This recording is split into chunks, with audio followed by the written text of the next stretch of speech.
watching Your Money Matters here at NDTV Profit. This is the first Your Money Matters show as we begin 2026, and it is very important to understand as to how financial goals need to be set up in 2026, because a lot of people do set up their goals in a very unrealistic fashion and then end up not achieving them. And I think it's very important that on the first day of the year, you decide as to what financial goals you want to achieve and in what fashion. And to help you with putting down these goals for yourself, we're joined by Vishal Dhawan, who's going to help you with that, founder and CEO of Plan Ahead Wealth Advisors, joining us now. Vishal, thank you so much, first of all, for joining us on 1st of Jan, and a very happy new year to you and your family.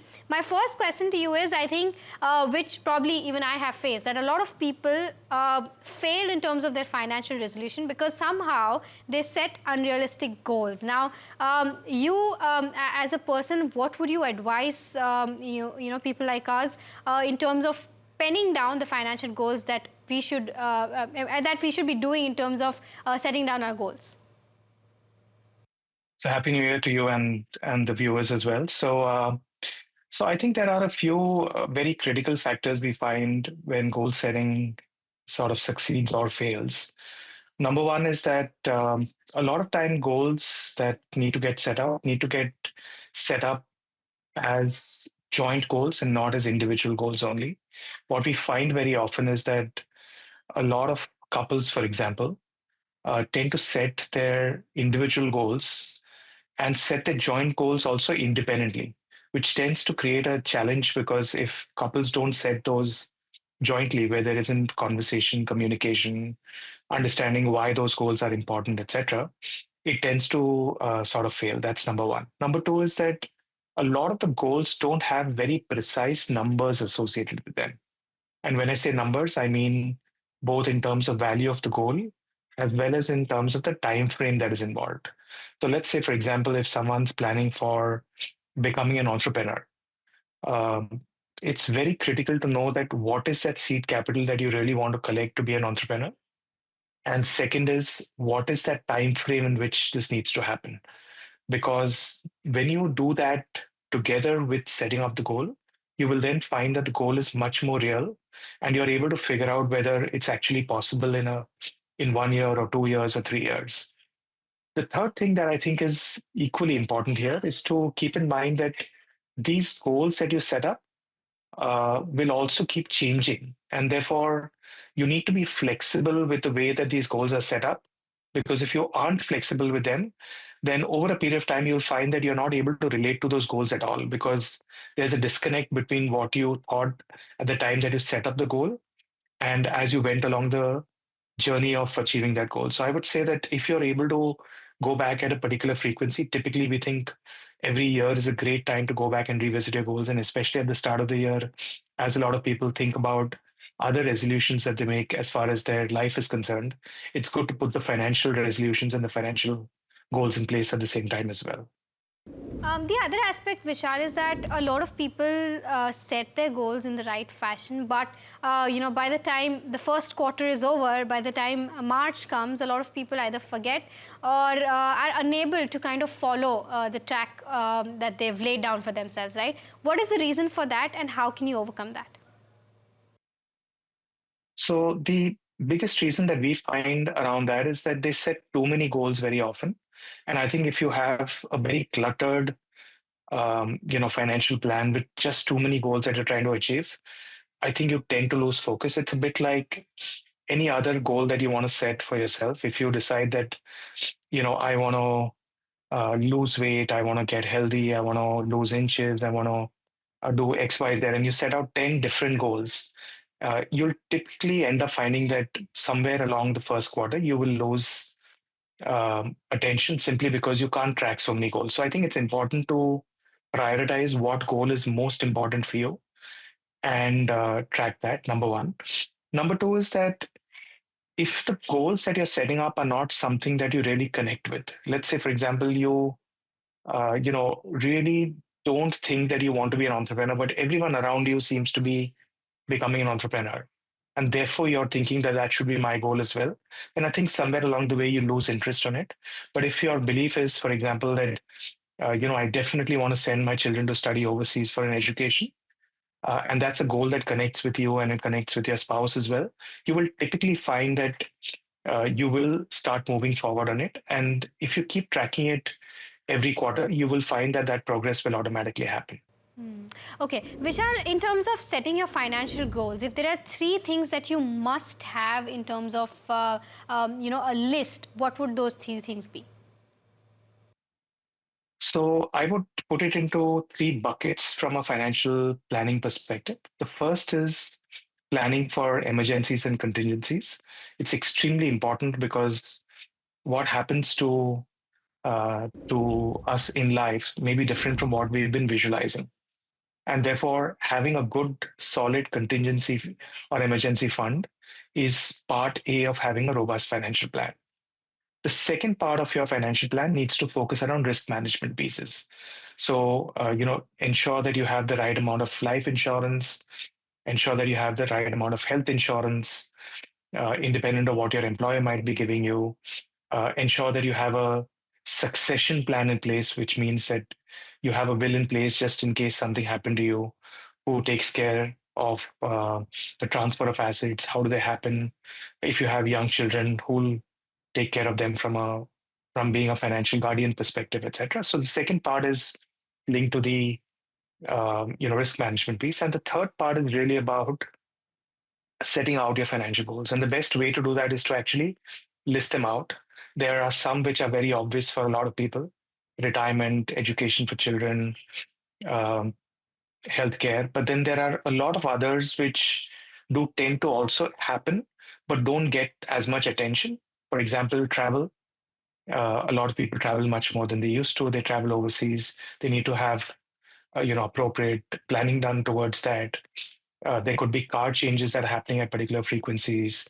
There could be home buying that is happening. There could be renovation of homes that is taking place, marriages of children. So there are a whole bunch of other goals as well. So I think if you put together the emergency fund plus the risk management tools plus your financial goals, that comes together to create a good financial plan for investors.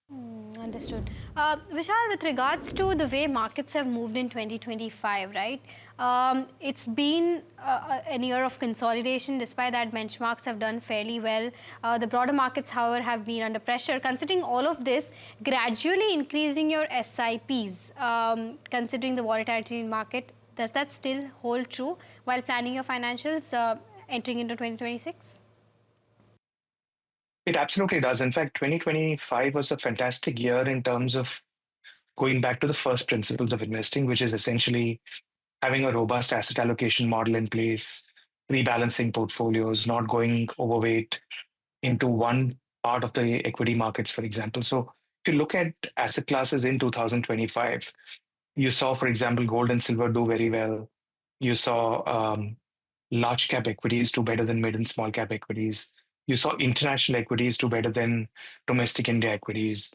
You saw interest rates come down, and therefore, at least the shorter term, bonds did fairly well. So I think what ended up happening in 25 is that if you had a good asset allocation strategy, you actually ended up doing fairly well. And we believe that investors need to carry that through to 2026 as well. I think that SIPs are a very important discipline element around building wealth, ensuring that they are working towards their goals, etc. So those need to continue. Obviously, if incomes are going up, those also need to go up accordingly. But where the SIPs are going is also equally important because there is a tendency to somehow believe that all my SIPs need to go only to Indian equities, which 2025 actually dispelled.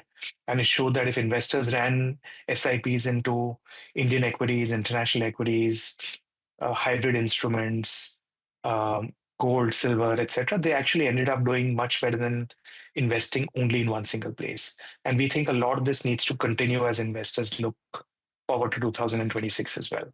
Okay, all right. Vishal, the other aspect is with regards to emergency fund that you talked about, right? Considering the thumb rule, which is generally 3 months of whatever you're making, should be a part of your emergency fund. Has that changed a little, considering the higher cost of living that we're already having? Do you think that that 3 month thumb rule needs to be changed a bit? We certainly think so. I think there are two, three different elements playing out together. One is that we are seeing, with the advent of more and more AI coming in, a lot more uncertainty around jobs itself. And therefore, having just a 3 month buffer may not be good enough for a lot of investors. They would ideally want to think about a 6 month sort of buffer if they're salaried. For those who are running businesses, I think the need to have a larger buffer becomes even more critical, because one of the things that tends to happen when there is a bit of a slowdown that ends up happening is that some of the cash flows that you have planned for can get delayed coming in. And therefore, having the strength to be able to deal with those situations will come by having a 12-month buffer. And lastly, because of the fact that in general, debt across individual investor family balance sheets has gone up, there's also need to cover for the EMIs that were to be paid. So I would say that typically for most people, a 6 month to 12-month emergency fund is probably a good prudent strategy to have in place rather than just a 3 month strategy. Well, I think one interesting question that I had in my mind was that today's generation, the Gen Z generation, is more towards using AI in terms of planning their stuff, in terms of organizing their stuff, and I believe that a lot of these Gen Zs would be going ahead and planning their financial goals using AI as well. Any particular recommendation that you would have for this particular audience while using AI for planning their finances?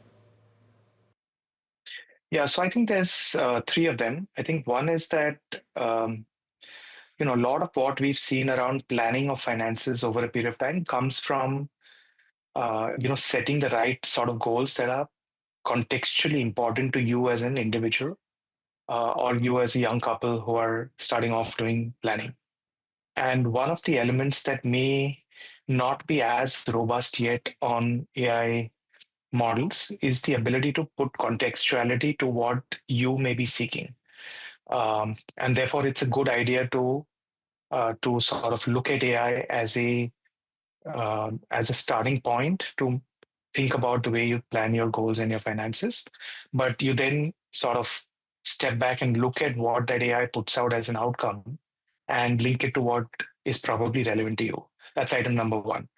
Item number two is that because a lot of data goes into these AI engines before they give you an output, there may be a simplicity that comes. For example, something which says that over long periods of time, should expect an X rate of return if you invest in equities. Now, the key to success on that model is how you behave along that entire journey, which means that if things go down, for example, you avoid panicking. If you're clear about when you require that money back, or when things go down, you also look at that opportunity to add more exposure and do not panic because you know that you want to buy when prices are low, but you don't actually put it through. So I think the behavioral aspect around how you need to manage yourself and your money is something that you want to focus on, which may not come easily from AI. And the third is that um, the whole benefit of a lot of what we see as financial planning comes from conversation that happens through the right kind of questions that you get asked, either through an advisor or when couples plan together, when they talk to each other. And therefore, just like an AI, prompting is very, very critical. We think if you want to build a good robust financial plan, it's also good and important and critical to have very good prompting happening to you so that you're able to think about your financial situation and come out with the appropriate outcomes and the appropriate roadmap for you to follow. All right, that makes sense. Vishal, thank you so much for giving us those insights. And of course, thank you so much for taking out the time. I'm sure our viewers will now be able to plan their finances in a much better way for 2026. So thank you so much for that.